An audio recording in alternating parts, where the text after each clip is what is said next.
Paradojas. Los maestros Chan se sirven de sugerentes paradojas que apuntan la verdad más allá de la aparente verdad relativa. Maestro, tengo razón en no tener ideas. Desecha esa idea. Os he dicho, protesta el discípulo, que no tengo ideas, que podría desechar. Naturalmente, explica el maestro, eres libre de seguir con esa idea de la no idea. Las historias de encuentros entre maestros y discípulos y sus diálogos son muy sugerentes y significativos en China y están cargados de sentido trascendental y a la vez práctico. ¿Qué práctica es menester seguir con el fin de no caer dentro de una categoría? Yo ni siquiera practico la santa verdad, responde el maestro. En ese caso, ¿a qué categoría perteneces? Si la misma santa verdad no existe, ¿cómo podrían existir las categorías? El maestro obliga a sus discípulos a que desarrollen otra manera de percibir. ¿Qué es la verdad, maestro? Entra. No logro entenderlo. Sal. Todavía una interesante paradoja más. Maestro, ¿qué dirías si viniera a verte sin nada? Arrójalo al suelo. Te he dicho que no traería nada. En ese caso, llévatelo.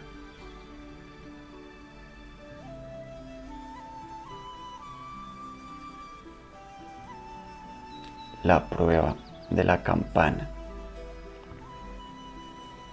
Tras la denuncia de un robo, varios sospechosos fueron detenidos y sometidos a interrogatorios.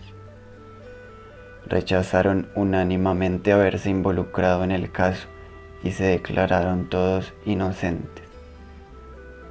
Como no había pruebas ni testigos que pudieran comprobar su culpabilidad, el juez iba a soltarlos cuando se le ocurrió una buena idea.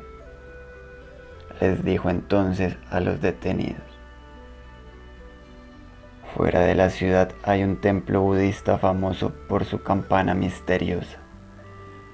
Fue obra de unos monjes muy inteligentes y es capaz de distinguir la verdad y la falsedad. Nunca ha fallado. Ahora veo que no tenemos más remedio que acudir a la sabiduría y la magia de nuestros antepasados para aclarar el caso. Antes de salir, dispuso secretamente que se adelantara su ayudante para preparar la campana. Luego llevó a los presos al recinto sagrado. La campana mágica se encontraba en la parte posterior de la sala de los reyes celestiales. El juez hizo una reverencia solemne a la campana, tras lo cual ordenó a los presos ponerse de rodillas para rendirle máximo respeto. Luego se dirigió a los presos. Para comprobar vuestra inocencia, no tenéis más que entrar en la sala, poner la palma de la mano en la campana y decir mentalmente: yo no he robado. Si realmente es así, la campana se mantendrá silenciosa. Pero si es mentira lo que decís, se oirá una fuerte resonancia, con lo que atestiguaremos vuestra culpabilidad. Ahora pasad uno a uno al interior de la sala y haced lo que os he dicho. Los presos entraron individualmente para tocar la campana y jurar inocencia. Dentro de la sala había muy poca luz y no se veía muy bien la actuación de los detenidos. Al cabo de un buen rato salió el último preso, sin que la campana denunciadora sonara ninguna vez. Relajados y evidentemente satisfechos de la prueba, los presos esperaban que el juez los pusiera en libertad. Sin embargo, el juez ordenó: enseñadme las manos. Los presos le obedecieron sin saber el motivo. Allí comprobó el juez que todos tenían las manos manchadas de tinta negra, excepto uno que las tenía limpias. El juez lo señaló afirmando con tono tajante: tú eres el ladrón, además me has mentido. El señalado trató de defenderse con una voz temblorosa: no, señor, no he robado nunca. El juez se echó a reír a carcajadas. A decir verdad, la campana no sabe distinguir entre la verdad y la falsedad, pero yo he dispuesto que la pintaran de tinta negra. Los que tuviesen la conciencia limpia no tenían por qué temer, por lo que tranquilamente han puesto las dos manos en la campana para demostrar su inocencia. Sin embargo, tú, vergonzoso ladrón y mentiroso, no te has atrevido a tocar la campana por el temor a revelar tu vil condición. Por eso tienes las manos sin ninguna mancha negra.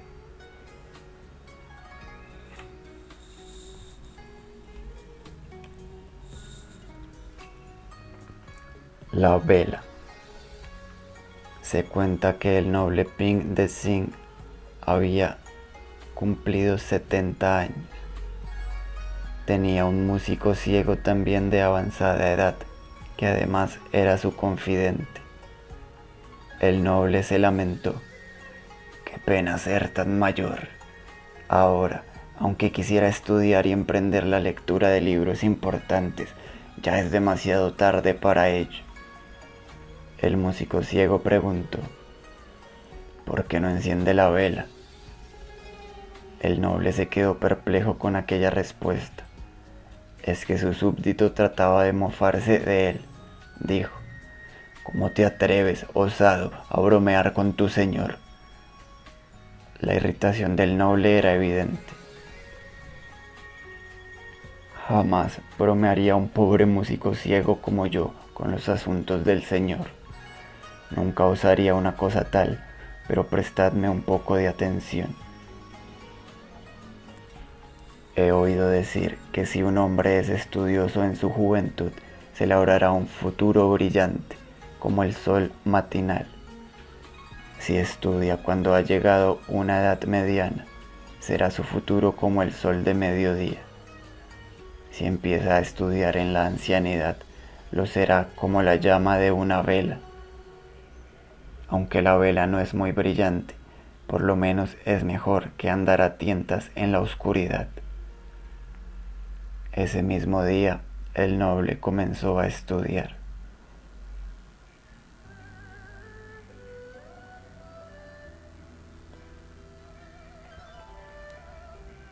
Una historia de amor. La 10ª hermana Du. Du era la prostituta más famosa de la capital por su extraordinaria belleza y la exquisitez de su trato. Perdió la virginidad a los 13 años, cuando entró en el Pabellón Verde, el prostíbulo más elegante de Beijing, donde trabajaban más de 20 preciosas chicas para complacer a los hombres adinerados. Por la cronología de nacimiento, fue denominada como la 10ª. Durante los 7 años de vida alegre conoció a casi todos los ricachos y a los hombres importantes del imperio, quienes no escatimaban dinero y joyas para disfrutar de su belleza. A los 19 años, la hermana Du se proponía abandonar la deshonesta profesión para casarse con algún joven que la amara. En esas circunstancias llegó un día un señorito guapo y elegante, llamado Li Jia, hijo de una familia aristocrática del sur. Había venido a Beijing para realizar estudios superiores en la Universidad Imperial. Al poco tiempo de llegar a la capital, acudió al Pabellón Verde para admirar a la famosa prostituta. Cuando la vio, casi se desmayó ante la hermosura de la joven Du. Encantado, sintió que a partir de ese momento su vida sería un desierto si no estaba ligada a la bella mujer. Du había conocido todo tipo de hombres, sin experimentar ningún afecto con nadie, pero en ese momento su extraordinaria sensibilidad de mujer le dijo que aquel podría ser un buen marido. Se sintieron enamorados desde el primer instante. Al día siguiente, Lee trajo todo su equipaje y se hospedó en la habitación de su amada. Pagó un dineral a la regenta del prostíbulo por el derecho de estar con Du durante un largo tiempo, y desde ese mismo día estaban juntos día y noche, juntos en un romance idílico con el mayor placer del mundo. Se amaban profundamente y se juraban la eternidad de su pasión amorosa. Así transcurrió un año, sin que se hubieran separado un momento. La regenta estaba preocupada porque tuvo que dar interminables explicaciones a los clientes que venían a solicitar a la 10ª y no se conformaban con que les introdujeran con otras chicas, aunque fueran también preciosas. Algunos clientes asiduos no volvieron nunca más a pisar la casa, lo que significaba una pérdida considerable de ingresos del prostíbulo.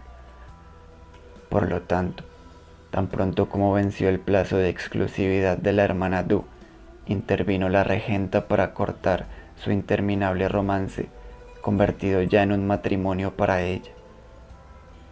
Pero ni la mujer ni el extasiado Lee aceptaron la idea, por lo que Lee tuvo que agotar sus últimos recursos para permanecer un mes más al lado de su amada. Tras cumplir el último periodo de tiempo, la regenta sabía que el joven enamorado se había quedado sin dinero y no podía quedarse ni un día más. Entonces llamó a la hermana Du y le dijo: «Sabes que no puedo tolerarlo ni un día más. Me está causando mucho perjuicio en el negocio. Muchos clientes se han enojado y ya no vienen más. Si realmente te quiere, te puede sacar de aquí pagándome 300 monedas de plata dentro de 3 días. Pero si no puede pagármelas, yo lo echaré de la casa a patadas. Díselo así de claro». Sorprendida e ilusionada, la bella joven preguntó: «¿Es cierto lo que dice, señora?» «Completamente cierto. No puedo soportar que ocupéis la casa sin que me produzcáis ningún beneficio. Prefiero traer a otra chica para ocupar tu lugar». La regenta estaba segura de que el joven empobrecido no iba a encontrar ayuda en ningún sitio, por lo que no le importó confirmar su determinación. Sin embargo, la chica quería asegurar el cumplimiento de su promesa. «¿Qué pasaría si al cabo de 3 días le trae lo que usted pide y usted se arrepiente de su promesa?» Aunque acorralada, la regenta ya no podía retractarse. «Durante mis 50 años de vida nunca he faltado a mis promesas. Tampoco voy a faltar esta vez». Aquella noche, Du le refirió a su amado la conversación con la regenta para ver la reacción del chico, quien prometió ir al día siguiente a buscar dinero y rescatarla del prostíbulo. Sin embargo, no lo consiguió, porque sus amigos y parientes sabían que estaba conviviendo con una prostituta y temían que pedía dinero para gastárselo en el prostíbulo. Nadie le dio nada ni en el primer día ni en el segundo. Desesperado y cansado, el joven se sintió avergonzado para volver a ver a su amada y se quedó dormido en el portal de la casa de su amigo. Al día siguiente lo encontró el mozo enviado por la hermana Du y le obligó a volver al prostíbulo. Cuando su novia se enteró de lo sucedido, sacó 150 monedas de plata y le dijo: «Durante estos años he ahorrado esta pequeña suma de dinero. Ahora veo que quizás te pueda ayudar en algo. Si realmente me quieres como has repetido tantas veces, consigue la otra mitad hoy mismo, antes de que sea demasiado tarde. Lee pareció ver una luz en la oscuridad. Salió otra vez a la calle en busca de algún amigo o conocido que le pudiera prestar el resto del dinero.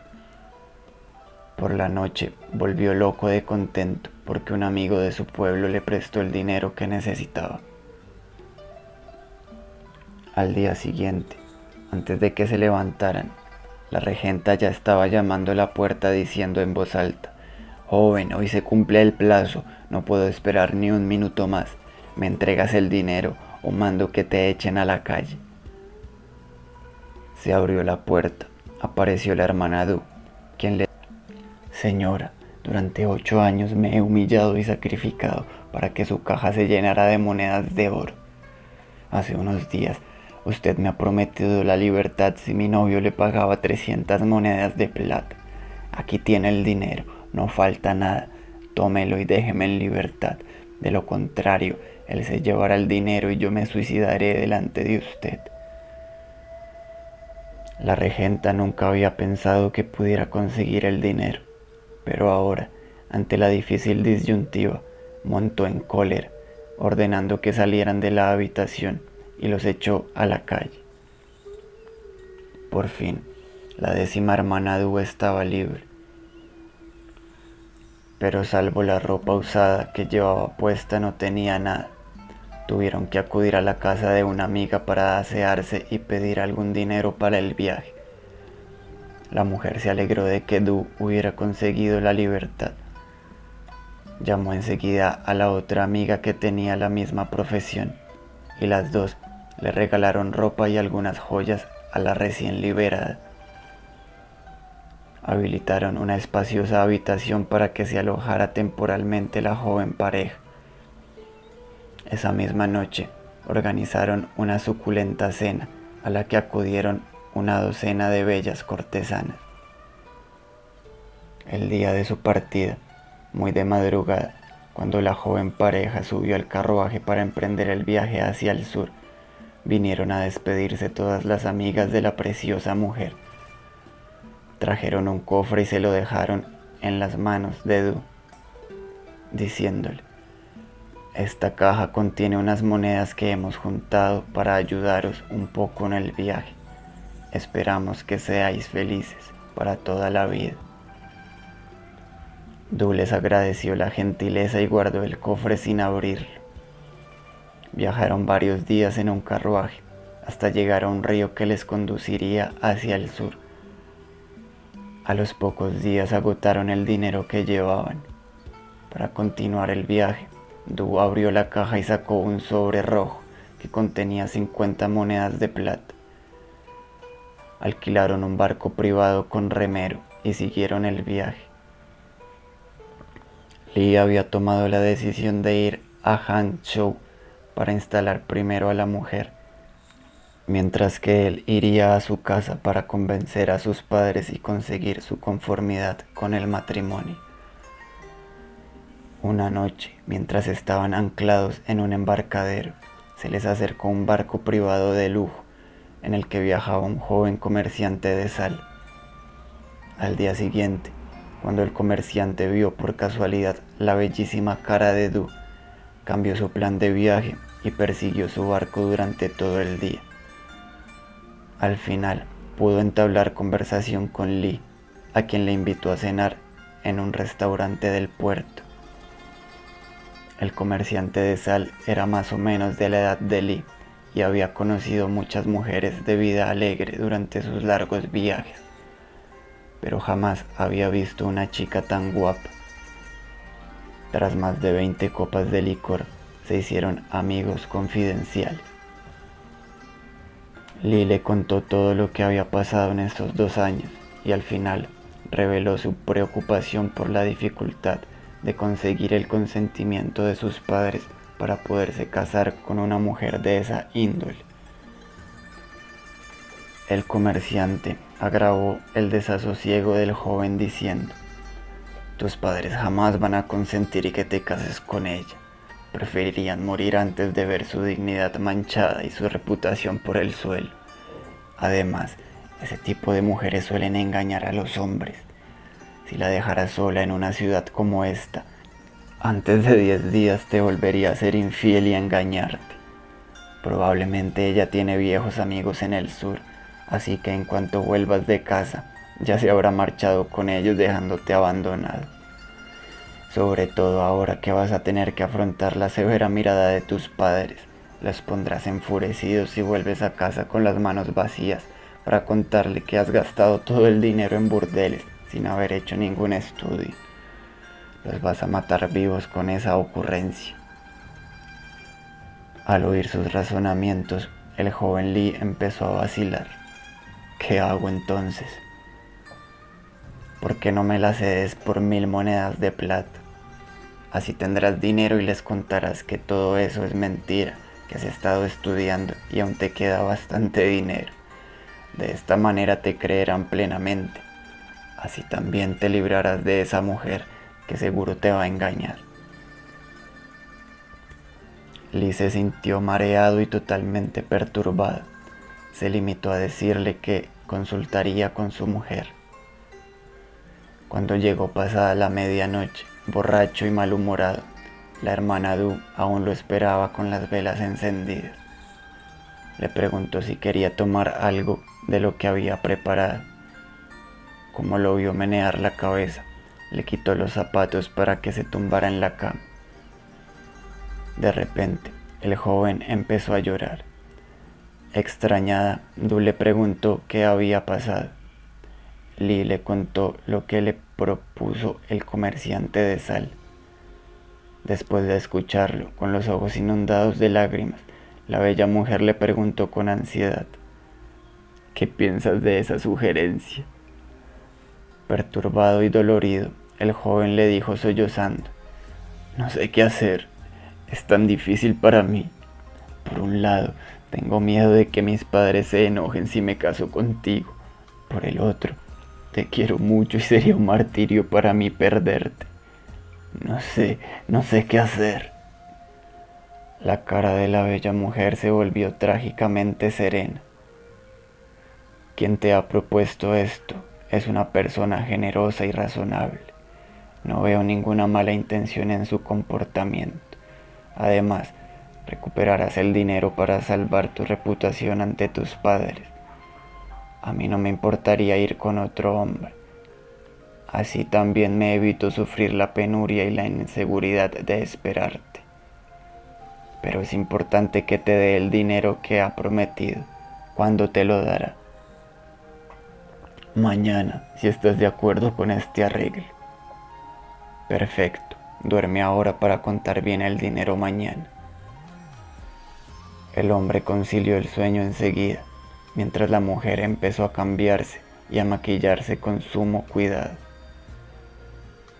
Al día siguiente, cuando Lee se despertó, encontró a su mujer elegante y bellísima. Recordó lo que hablaron unas horas antes y agachó la cabeza con un largo suspiro. Al verlo así, la hermana Du le recordó: cuenta bien el dinero para que no te engañe. Lee abrió la puerta del barco. El rico comerciante ya estaba esperando en su lujoso barco, con los ojos ávidos fijos en la bellísima mujer. Lee le dijo: he hablado con mi mujer. Ella lo ha aceptado. Dame pues el dinero. El comerciante se mostró desconfiado. Para darte el dinero necesito tener el tocador de tu mujer como fianza. Lee volvió la cabeza para consultar a la hermana Du, quien le dijo categóricamente: dáselo. Una vez traspasado el tocador, el comerciante le entregó las 1000 monedas de plata, que Lee contó una a una. No faltaba ninguna, y además comprobó que eran monedas auténticas. Volvió los ojos hacia la lindísima mujer que iba a pasar al otro barco. La hermana Du ni siquiera se dignó a mirarlo. Su cara se veía tranquila, impasible, soberbia. Tenía en las manos el cofre que le habían regalado las chicas de la misma profesión. La mujer se paró en la proa del barco y dio orden al remero para zarpar y emprender la marcha, atado al barco del comerciante, a donde se podía pasar con un trampolín. Du pidió a Li que se acercara y viera qué había en la caja. Abrió la tapa del precioso cofre, dejando ver su contenido. Li no podía creer lo que veía en sus propios ojos. Había monedas de oro, pendientes y anillos de brillante, collares de perlas, figuritas de marfil y lapislázuli, piedras de jade verde que valían un imperio. La bella mujer empezó a hablar. Estas son las joyas que me regalaron los nobles y ricos que han besado mis pies. Algunos se han arruinado haciéndome regalos de incalculable valor, pero no conquistaron mi amor, simplemente mancharon mi cuerpo. El único hombre que he querido en mi vida eras tú, pero por 1000 monedas de plata me has vendido a ese morboso sinvergüenza. Me da pena tu fragilidad y tu inconstancia. Este cofre no es el regalo de ninguna amiga, es mío. Les pedí que me lo guardaran 2 días y que me lo devolvieran como si se tratara de un regalo. Estas joyas valen más que 100.000 monedas de oro. No te lo había dicho justamente para probar la autenticidad de tu amor, pero me has destrozado el corazón con tu mezquindad. Mientras decía esto, tiraba a manos llenas las joyas al caudaloso río, ante los atónitos ojos del hombre, al que amó con toda su alma y del que odió desde el principio. Antes de que vaciara el contenido del cofre, Li se dio cuenta del valor de las cosas que estaba tirando la mujer. Se arrodilló pidiendo perdón, pero era demasiado tarde. Antes de que reaccionara, la 10ª hermana Du se había lanzado al profundo río con el cofre vacío. La hermosa silueta de la hermana Du desapareció enseguida en el caudaloso torrente.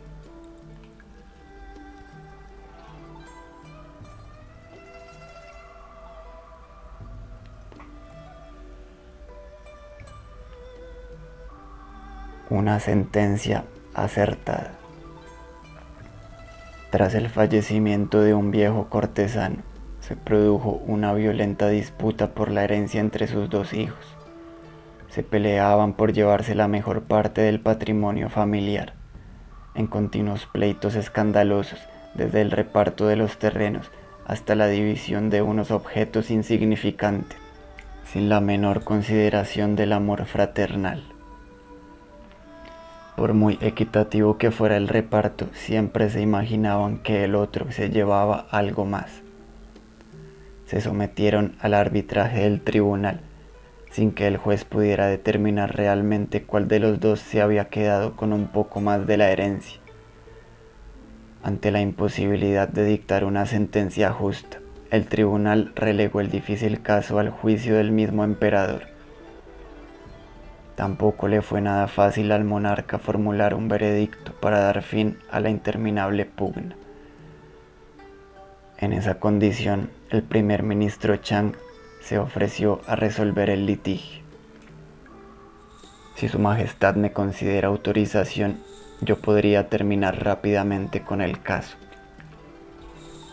Tras conseguir el permiso real, Chang regresó a su residencia, en donde citó a los 2 litigantes. ¿Habéis dicho la verdad en vuestras acusaciones? Sí, señor, es totalmente cierta mi acusación. Los 2 se pronunciaron simultáneamente. Dicho esto, el ministro les hizo firmar un documento en el que se reafirmaban en haber dicho la verdad, toda la verdad. No atendió ni un mínimo a los argumentos que los 2 hermanos habían repetido en tantas ocasiones y directamente dictó la sentencia. Considerando que os acusáis mutuamente de que el otro se ha quedado con más herencia y sostenéis que es cierto lo que decís, ordeno que os cambiéis vuestras pertenencias hoy mismo, siendo irrevocable la sentencia, cuya ejecución se llevará a cabo hoy mismo.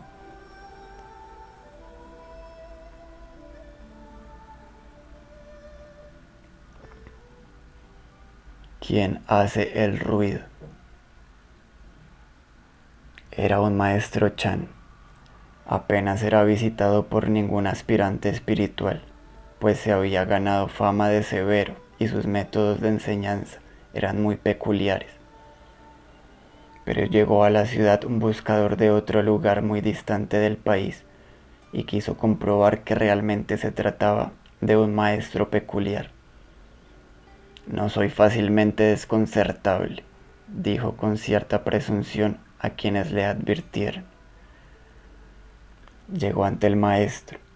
Cuando el maestro lo vio, antes de que se intercambiasen palabra alguna, estalló en una estruendosa carcajada. El buscador se sirvió de su autocontrol para no denotar sorpresa. El maestro estaba tomando un sabroso y aromático té. Siéntate, le ordenó al recién llegado. Siéntate bien erguido y no como una gallina culeca y estúpida. Una pausa. El té estaba humeando y esparciendo su exquisito aroma. ¿Deseas algo? El visitante dudaba, empezaba a sentirse incómodo. Pidió: ¿puedo tomar un poco de té? Súbitamente el maestro arrojó un chorro de té hirviendo sobre el visitante. El líquido ambarino le quemó como acero candente allí donde caía en su cuerpo. ¿Es esta forma de tratar a un visitante? Te he dado lo que me has pedido, argumentó el maestro. Después cerró los ojos y se abismó en profunda meditación. El aspirante cerró también sus ojos y entró en meditación. Reinaba un silencio perfecto, casi sobrecogedor. ¡Qué paz, qué sublimidad!, se decía el aspirante, sintiendo la atmósfera de quietud del recinto. De repente, un violento bofetón le hizo emerger del éxtasis. Tuvo que recurrir al máximo de su autodominio para no abalanzarse sobre el maestro y devolverle el rudo golpe. Cuando fue a protestar, el maestro le preguntó de sopetón: ¿de dónde ha surgido el ruido? ¿De la mano o de tu mejilla? El aspirante dudó durante unas décimas de segundo. Otra bofetada no menos brusca golpeó su rostro. «Contesta, imbécil», gritó el maestro. «¿De dónde sale el ruido? ¿Quién lo produce, la mano o la mejilla?». Se trataba de un genuino buscador, aunque su orgullo había retrasado su singladura espiritual. Rápidamente respondió: «De la mente». Se refería al ruido de rabia, resentimiento, humillación y autoimportancia herida que habían brotado en su mente al sentir los golpes y risotadas del maestro. «Tú avanzas», dijo ahora cariñosamente el maestro, captando el contenido real de la respuesta del aspirante. «Quédate conmigo hasta cuando sea tu deseo y entiende que no he hecho otra cosa contigo que lo que hizo mi maestro conmigo. También yo era orgulloso como tú, pero también como tú, un siervo de mi genuina búsqueda espiritual. Gracias por venir. Como el discípulo necesita al maestro, el maestro necesita al discípulo. Bienvenido seas».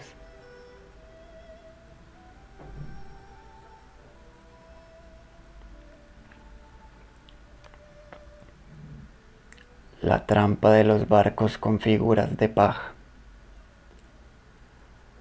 Cuando 1.000.000 de soldados procedentes del norte llegaron a la orilla del río Yangtze, el rey del sur encargó al general Zhou comandar el ejército para oponer resistencia al posible ataque del poderoso enemigo.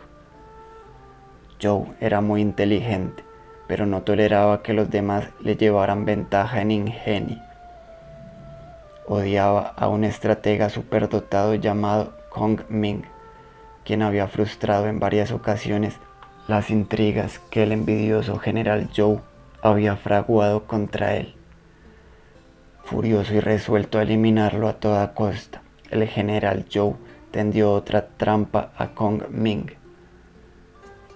Un día, durante una entrevista con su adversario, el general Zhou le preguntó: en las batallas que vamos a sostener contra el ejército del norte, ¿cuál cree usted que es el arma más eficaz?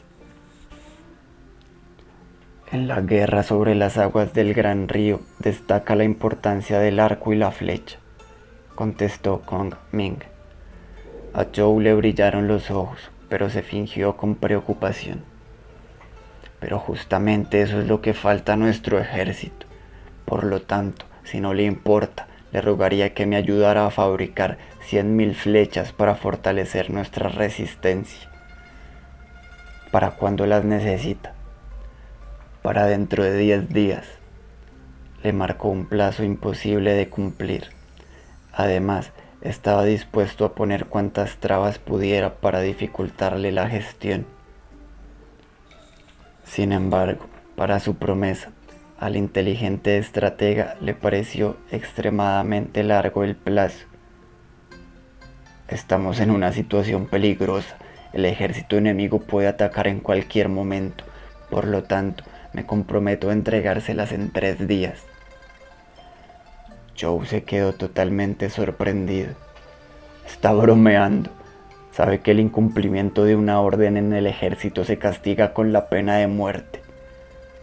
Lo sé perfectamente, dijo Kong Ming con seriedad.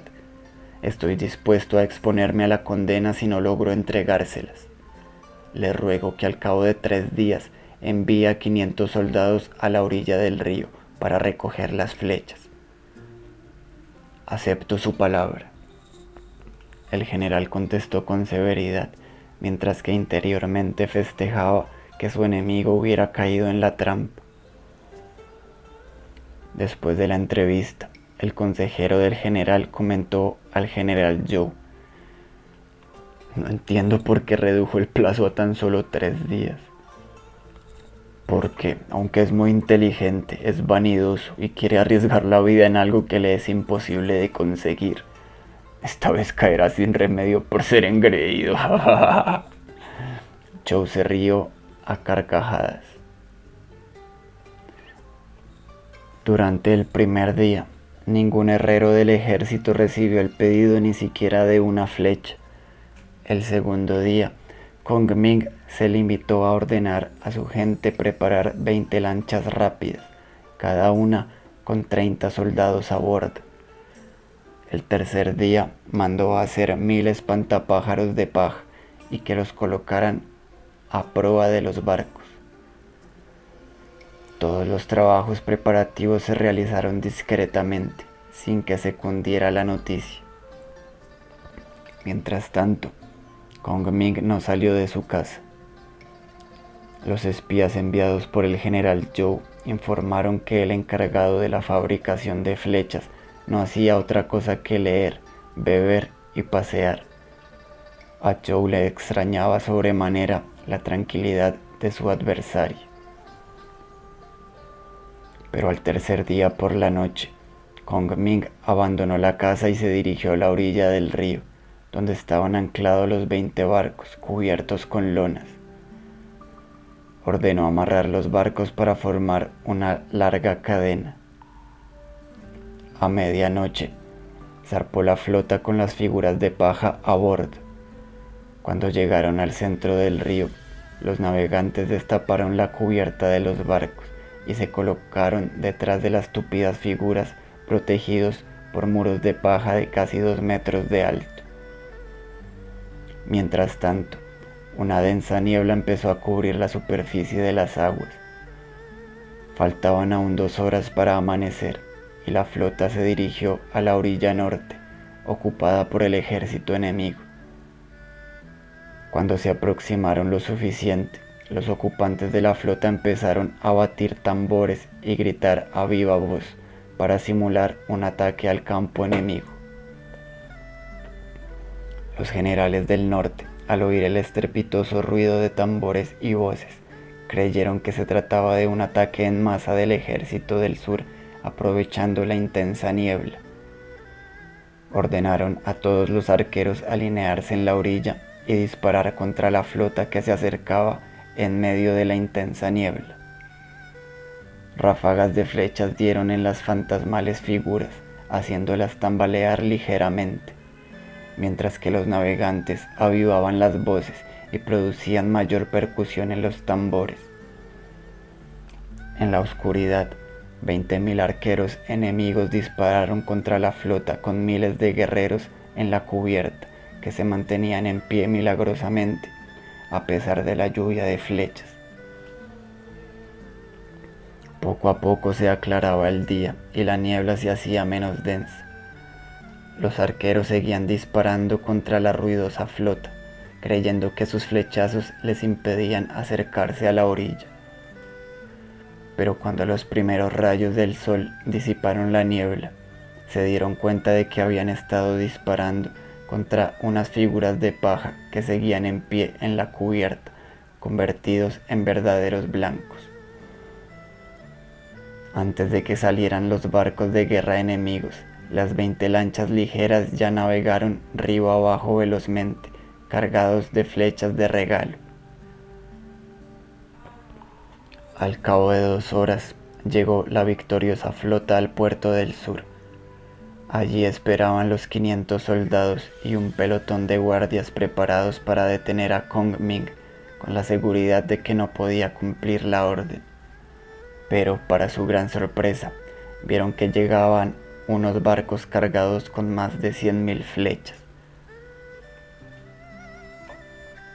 Resulta que el inteligente Kong Ming se dio perfecta cuenta de que el general Zhou quería buscar un pretexto para matarlo. Era imposible fabricar tantas flechas en tan poco tiempo. Sin embargo, sus conocimientos meteorológicos le pronosticaron una densa niebla al cabo de 3 días y concibió la manera de obtener las flechas, por lo que acortó de forma tan draconiana el plazo de entrega. Una vez más, demostró su infalible inteligencia que le ayudó a esquivar otra intriga. El general Zhou reconoció su nuevo fracaso y admiró la imaginación del famoso estratega Kong Ming.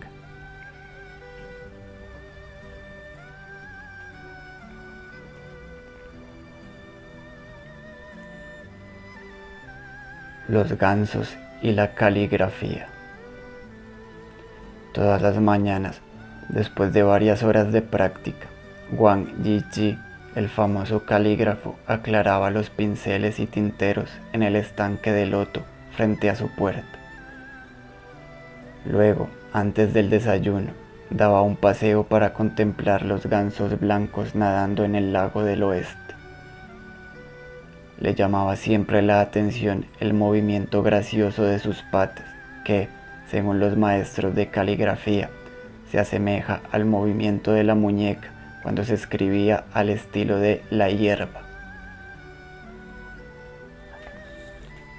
Acostumbraba a escribir con el índice de la mano en su pantalón, imitando los caracteres inscritos en las antiguas estelas de piedra vistas en sus repetidos viajes culturales por China.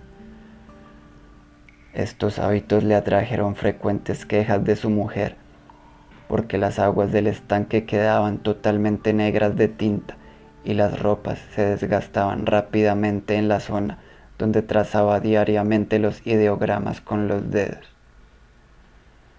Pero gracias a esa constancia y concentración, se consagró como el mejor calígrafo de la historia de China. Dado al alto prestigio de su arte, sus obras estaban muy cotizadas. Todo el mundo andaba en busca de una caligrafía suya, bien para embellecer las paredes de las mansiones, bien para enriquecer sustancialmente las colecciones caligráficas. Un rótulo de su puño y letra podía hacer prosperar un negocio. Una cuantiosa deuda se amortizaba con un abanico que llevaba su puño y letra. Había un monje pobre que anhelaba una copia del libro de la moral con su letra para atesorarlo en el templo budista. Ni él ni el templo tenían dinero para comprar tan cara obra de arte. Pero al enterarse de la afición a los gansos, se le ocurrió una magnífica idea. Compró una manada de gansos pequeños en el mercado y los crió con sumo cuidado durante varios meses. Un día, cuando el calígrafo paseaba por la orilla del lago, quedó maravillado con la blancura de los gansos del monje y la gracia y armonía de sus movimientos. ¿De quién son estas criaturas tan graciosas?, preguntó. El monje, que contemplaba el asombro del artista, sintió gran satisfacción y creyó llegado el momento. Son del Buda, porque su Santo Espíritu les ha conferido la elegancia natural y la pureza de su amor les ha dado la blancura. Son suyos, mi Señor, desde este momento, si son de su agrado. Desde luego que sí, pero ¿cómo se los voy a pagar? Nuestro templo es un lugar sobrio pero sagrado. No hay ninguna decoración mejor que una copia del libro de la moral. Si nos pudiera hacer el favor, la gente que va a rezar apreciaría su arte y se iluminaría con la norma de la buena conducta. Al día siguiente se presentó el maestro de caligrafía en el templo con un manojo de pinceles y su tintero tallado con un dragón. Unos días después obsequió al templo budista con una verdadera obra de arte, la copia entera del libro de la moral.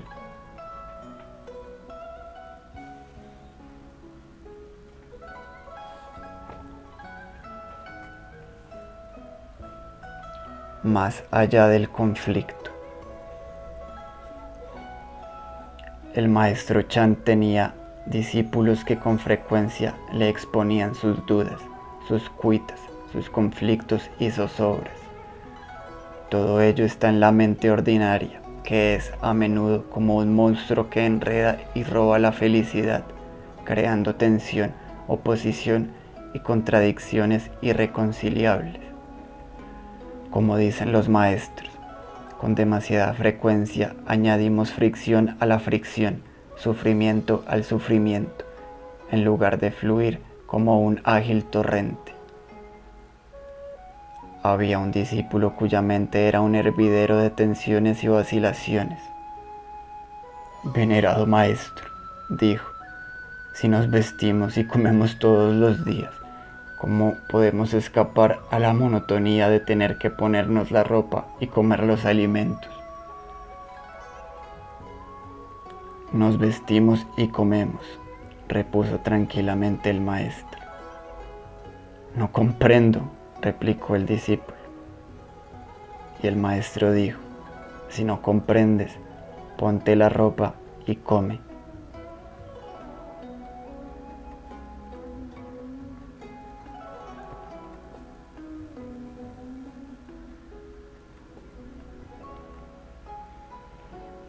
La venganza de Ceja Larga.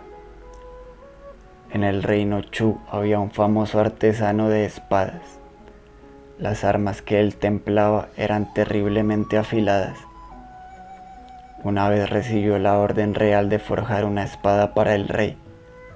Después de muchos días de trabajo en los que vertió todo su conocimiento profesional y largos años de experiencia, ofreció al monarca una espada inigualable que podía cortar el hierro como si fuera barro.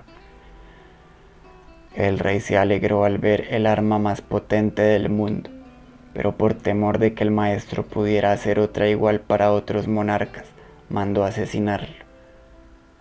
Antes de la muerte, el artesano escondió una espada de las mismas características, para que su hijo pudiera vengar su muerte cuando fuera mayor. Su hijo se llamaba Ceja Larga, por sus cejas de inusual longitud. Este joven, huérfano de padre, era valiente y generoso como nadie. Al enterarse de la trágica muerte de su padre, juró venganza y justicia. Sacó la espada que su progenitor había escondido y se dirigió a la capital. Pero a medio camino vio carteles con su nombre y retrato, describiéndole como el traidor más peligroso del reino. Los guardias de la corte andaban en su busca para detenerlo. Resultaba que el rey había tenido una pesadilla uno de aquellos días y soñó que Ceja Larga lo iba a matar. Por eso ofreció una fuerte recompensa por su cabeza. En esas circunstancias el joven no tuvo más remedio que refugiarse temporalmente y retrasar su plan de venganza.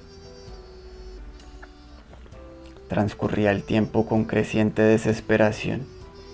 Un día, en el bosque que le servía de refugio, el joven se encontró con un hombre vestido de negro, quien al enterarse de su propósito de venganza, le sugirió una tremenda idea: ir a ver al rey con la cabeza de Ceja Larga y aprovechar la ocasión para matarlo. A pesar de lo descabellado de su plan, Ceja Larga no vaciló ni un segundo y se cortó la cabeza con la espada de la venganza. El hombre vestido de negro se entrevistó con el rey, ofreciéndole la cabeza del vengador. Tras comprobar la identidad del muerto, el rey ordenó que la abandonaran en las afueras de la ciudad. Sin embargo, el hombre le recomendó cocer la cabeza en una olla grande para disipar definitivamente el mal espíritu de la venganza. Prendieron fuego y la cocieron durante 3 días con sus noches, sin lograr que se deshiciera la serena expresión de la cabeza.